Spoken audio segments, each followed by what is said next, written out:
আচ্ছা আমরা অনেক সময় দোয়া করি না, দোয়া করি কি করি না? নামাজের পরে একা একা দোয়া করি না অনেক সময়? আর দোয়া করার পদ্ধতি কি বলুন তো? এর ভিতরে নবীর প্রেম দেখাবো আপনাকে। দোয়া করার পদ্ধতি কি জানেন? জানেন না তো? প্রথমেই কি রব্বানা আতিনা ফিদ দুনিয়া হাসানা ওয়া ফিল আখিরাতি হাসানা ওয়া কিনা আযাবান নার। না, তাহলে এটা হয়ে গেল একদম। প্রথম দোয়া শুরু করতে হবে হামদ দিয়ে, প্রশংসা, আল্লাহর প্রশংসা।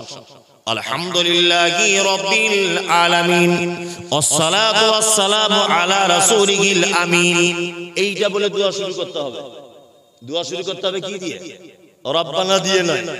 দোয়া শুরু করতে হবে আল্লাহর কি প্রশংসা দিয়ে, যে আল্লাহ সমস্ত প্রশংসা তোমার। দুই, তারপরে বলতে হবে সালাত ও সালাম, দুয়া বর্ষণ হোক কার উপরে? মুহাম্মদ সাল্লাল্লাহু আলাইহি ওয়াসাল্লামের উপরে। আমরা অনেক সময় দোয়া করি, আমরা দোয়া করার পদ্ধতি জানি না। আমরা দোয়া করতে গেলে প্রথমে কি রব্বানা আতিনা ফিদ দুনিয়া, একদম না। এইটা দোয়া কবুল হওয়ার জন্য নয়, এবং এই দোয়া হাদিস কোরআন অনুযায়ী নয়।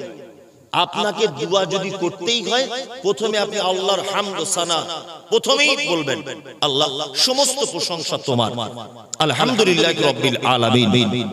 তারপর আসসালাতু ওয়াসসালামু আলা নবিয়িল আমিন, শান্তি অবতীর্ণ হোক আমাদের নবী মুহাম্মদ সাল্লাল্লাহু আলাইহি ওয়াসাল্লামের উপর। তারপরে আপনি বলবেন রব্বানা আতিনা ফিদ দুনিয়া হাসানা ওয়া ফিল আখিরাতি হাসানা ওয়া কিনা আযাবান নার। তারপরে শুরু করবেন। এখানে একটা কথা বলে দিই, আপনার বড় বেটাটা হসপিটালে ভর্তি রয়েছে, ডাক্তার বলছে মারা যাবে, আর মাত্র 2-4 ঘন্টা বেঁচে থাকতে পারে।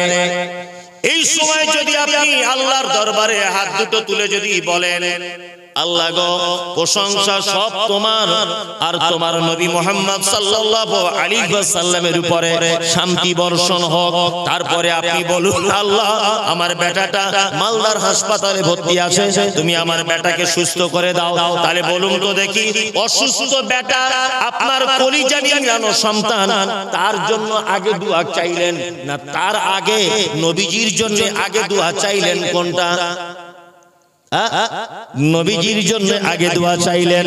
মুহাম্মদ সাল্লাল্লাহু আলাইহি ওয়াসাল্লাম তিনি বলছেন কি, লা ইউমিনু আহাদুকুম হাত্তা কুনা হাব্বা ইলাইহি মিন ওয়ালিদিহি ওয়া ওয়ালাদিহি ওয়ান নাসি আজমাইন। তোমার ঈমান অতদিন পর্যন্ত পরিপূর্ণতা লাভ করবে না যতদিন না পর্যন্ত তোমার বেটা, তোমার বেটি, তোমার আত্মীয় স্বজন, তোমার সারা পৃথিবীর যত মহব্বতের জিনিস রয়েছে সবার থেকে আমি নবী, আমাকে যতক্ষণ না তোমরা ভালোবাসতে না পারবে তোমাদের ঈমানের পরিপূর্ণতা আসবে না।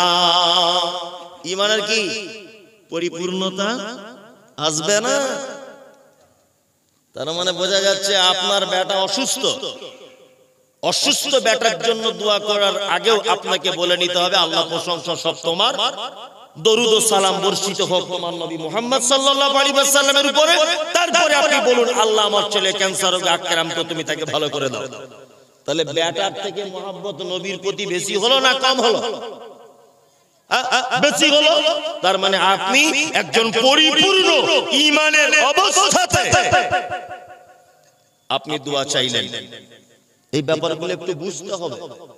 কি বললাম বুঝতে পারছেন? যে কোনো ছোটখাটো জিনিস আমাদেরকে কি করতে হবে? একটু বুঝে নিতে হবে।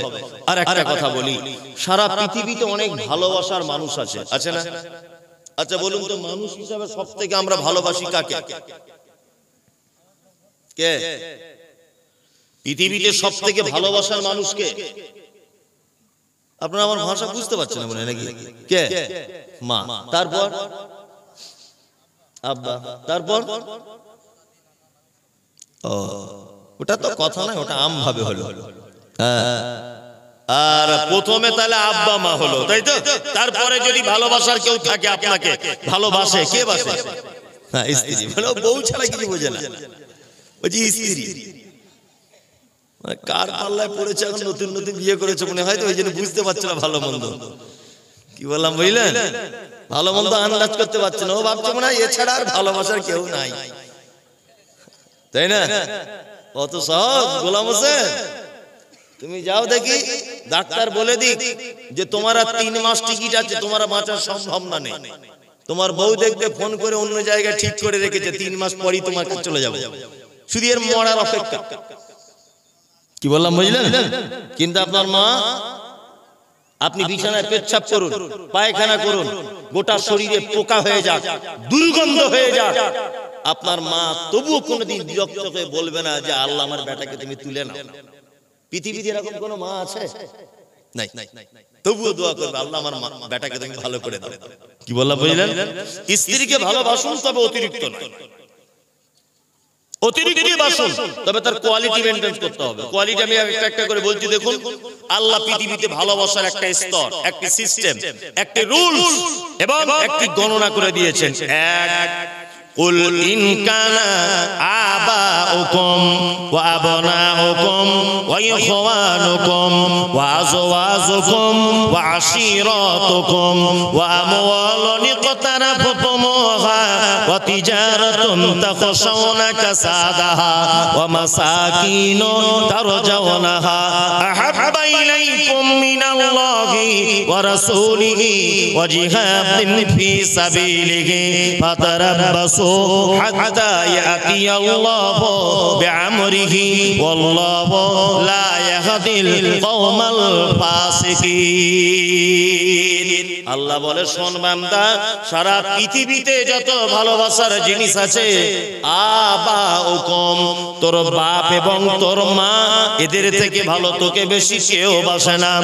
আবনাউকুম, তারপরে তোমার বেটা আর তোমার বেটি, ওয়া ইখওয়ানুকুম, তারপরে তোমার ভাই, ওয়া আযওয়াজুকুম, তারপরে তোমার স্ত্রী, ওয়া আশীরাতুকুম, তোমার নিকট আত্মীয়, ওয়া আমওয়ালুন ইqtaraftumūhā, তোমার উপার্জিত সম্পদ, ওয়া তিজারাতুন তাখশাওনা কাসাদাহা, তোমার এমন একটা ব্যবসা যে ব্যবসাকে তুমি এত ভয় করো, জোহরের সময়তে মসজিদে গেলে কাস্টমার কেটে যেতে পারে, ব্যবসায় লস হয়ে যেতে পারে, দোকানে বেচা কেনা কমে যেতে পারে, এই আশঙ্কা যে ব্যবসাতে রয়েছে। ওয়া মাসাকিনু তারজাউনাহা, আল্লাহ বলে তারপরে তোর বাড়িটা হলো তোর ভালোবাসার জিনিস। ওয়া মাসাকিনু তারজাউনাহা, বাড়ি ভালোবাসার জিনিস নয়, বাড়ি ভালোবাসার জিনিস, আত্মীয় স্বজন ভালোবাসা, তোমার বোন তোমার ভালোবাসা, তোমার মা তোমার ভালোবাসা। কিন্তু আল্লাহ বলছে হাব্বা ইলাইকুম মিনাল্লাহি ওয়া রাসূলিহি ওয়া জিহাদিন ফী সাবিলিহি, সমস্ত ভালোবাসা ত্যাগ করে দিয়ে 3টে জিনিসকে ভালোবাসতে হবে। কটা?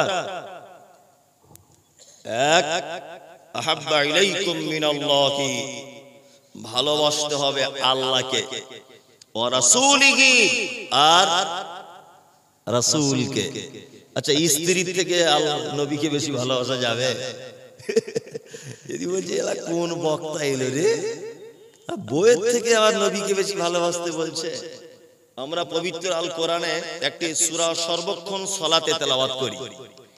কি বলুন তো দেখি, তেলাওয়াত করি। ইয়াকা না'বুদু ওয়া ইয়াকা নাস্তাঈন, আল্লাহ তুমি আমাদেরকে সহজ সরল পথ দেখাও। সিরাতাল্লাযীনা আন'আমতা আলাইহিম, আল্লাহ তুমি তাদের পথ আমাদেরকে দেখাও যাদেরকে তুমি ইনাম দিয়েছো, যাদেরকে তুমি পুরস্কারিত করেছো, যাদেরকে তুমি প্রাইজ দিয়েছো। আল্লাহ তুমি তাদের পথ আমাদেরকে দেখাও। এই কথা বলি না? ইয়াকা না'বুদু ওয়া ইয়াকা নাস্তাঈন ইহদিনাস সিরাতাল মুস্তাকিম সিরাতাল্লাযীনা আন'আমতা আলাইহিম, এটা বলি কি বলি না? বলি। কাদের পথ আমরা চাই? আল্লাহ যাদেরকে পুরস্কারিত করেছে, তাই না? যারা কল্যাণের পথে, আল্লাহ তুমি তাদের পথের প্রতীক করো আমাদেরকে। এটা বলি কি বলি না? বলি। এইবার একটা কথা আপনাদেরকে বলি। আচ্ছা, সারা জীবন দোয়া করে তাদের কাতারে দাঁড়ানো যাবে না তাদের মতো হতে হবে? কোনটা? তাদের মতো কি হতে হবে? একটা খুব চমৎকার হাদিস আপনাকে সামনে বর্ণনা করছি, দেখুন কেমন আপনার লাগে। নবীর প্রতি ভালোবাসা আর জিহাদ, আল্লাহকে ভালোবাসা, জিহাদকে ভালোবাসা, তিনটা একত্রিত করে আপনাকে আমি বোঝানোর চেষ্টা করছি। ঠিক আসরের সময় আল্লাহ নবী সাল্লাল্লাহু আলাইহি ওয়াসাল্লাম একজন সাহাবীর বিবাহ পড়ালেন। ভালো করে বুঝবেন, বিবাহ পড়ালেন, তার নাম হচ্ছে হানজালা। কি নাম? হানজালা। বিবাহ পড়িয়ে আল্লাহ রাসূল নিজে খুশি হয়ে কিছু খাজুর পর্যন্ত সাহাবীদের মাঝখানে বিলি-বন্টন করলেন। হানজালা শুয়ে আছে, কত চমৎকার হাদিস। এই দেখো, হানজালা শুয়ে আছে স্ত্রীকে নিয়ে, গভীর রাত্রিতে যুদ্ধের তামামা বেজেছে। হানজালা বিছানা থেকে, নতুন স্ত্রী, প্রথম রাত্রিতে স্ত্রীকে ফেলে দিয়ে চলে গেলেন যুদ্ধের ময়দানে ওহুদে। কোথায়? ওহুদে। ওহুদে কতজন শহীদ হয়েছেন? 70 জন শহীদ হয়েছেন। আল্লাহ নবী সাল্লাল্লাহু আলাইহি ওয়াসাল্লাম সাহাবীদের লাশগুলোকে এক জায়গায় করছেন, এক জায়গায় করতে করতে 68টা লাশ পাওয়া গেছে, দুটো লাশ পাওয়া যাচ্ছে না। কটা? দুটো লাশ পাওয়া যাচ্ছে না। দুইজনকে, এক হচ্ছে আল্লাহর নবীর সাহাবী হানজালা, দুই নম্বরকে আল্লাহ রাসূলের চাচা, নাম তার হামজা রাদিয়াল্লাহু তাআলা আনহু। এই দুইজনের লাশ খুঁজে পাওয়া যাচ্ছে না। আল্লাহ রাসূল সাহাবীদেরকে বললেন, যাও গিয়ে দেখো, লাশগুলোকে খোঁজো। খুঁজতে গেছেন, এই মুহূর্তে একজন পর্দানাসীন মহিলা যুদ্ধের ময়দানে ওহুদের মাঠে চলে এসেছেন।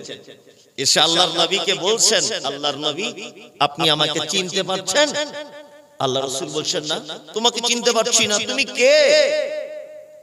তখন মহিলাটা তার হাতটা বার করে দিয়ে বলছেন, আল্লাহ রাসূল, এই যে আমার হাতে মেহেন্দি লাগানো, এই মেহেন্দিটা গতকাল বিকাল বেলাতে আপনি যে সাহাবীর বিবাহ করিয়েছিলেন, তার নাম হানজালা, আমি সেই হানজালার স্ত্রী।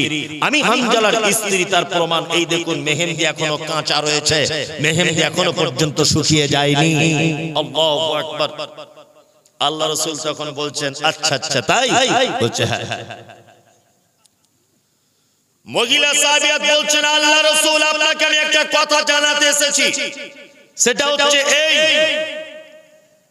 যে আমি প্রথম রাত্রি, এই ভাই, এই তুমি এসে গল্প করতে লেগে গেলে, তুমি এদিকে ফিরে বসো।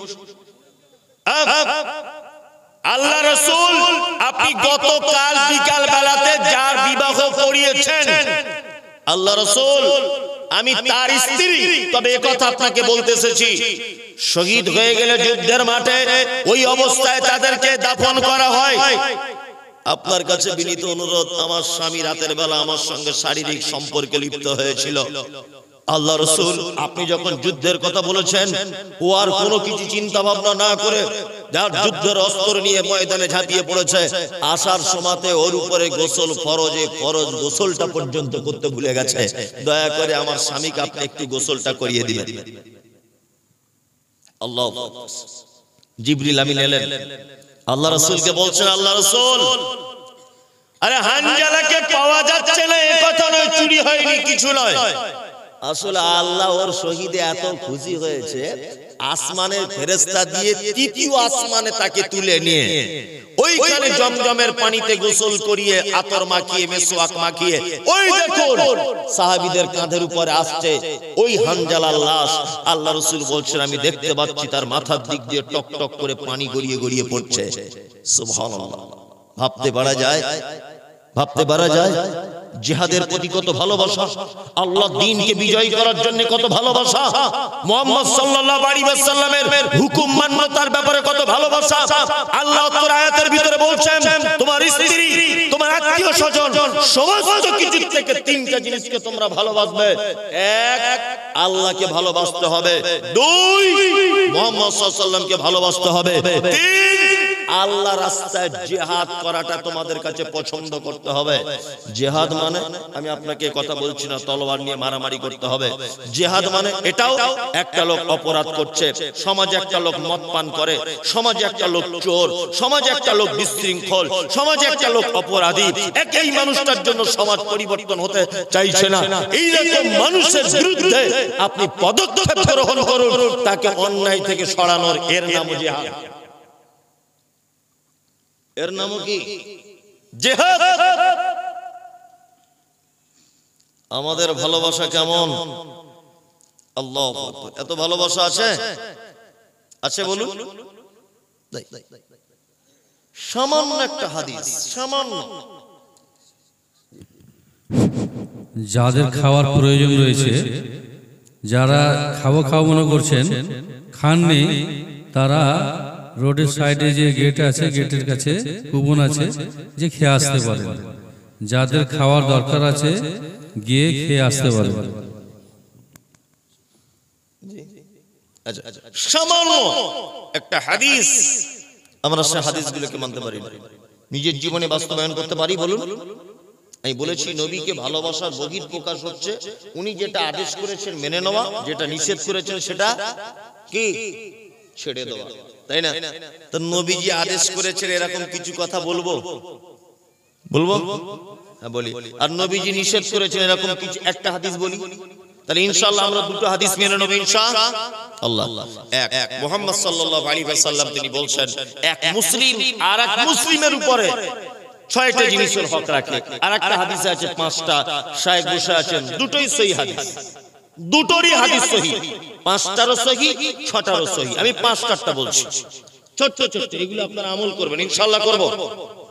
এক, রাদ্দুস সালাম। কারোর সঙ্গে দেখা হলে কি বলতে হবে? আসসালামু আলাইকুম। ইনশাআল্লাহ বলবো আজকে থেকে ইনশাআল্লাহ। Good morning, good evening, hi hello, কেমন আছিস, এসব চলবে না। দেখা হলে কি বলতে হবে? আসসালামু আলাইকুম। সবাইকে সালাম দেবেন ইনশাআল্লাহ।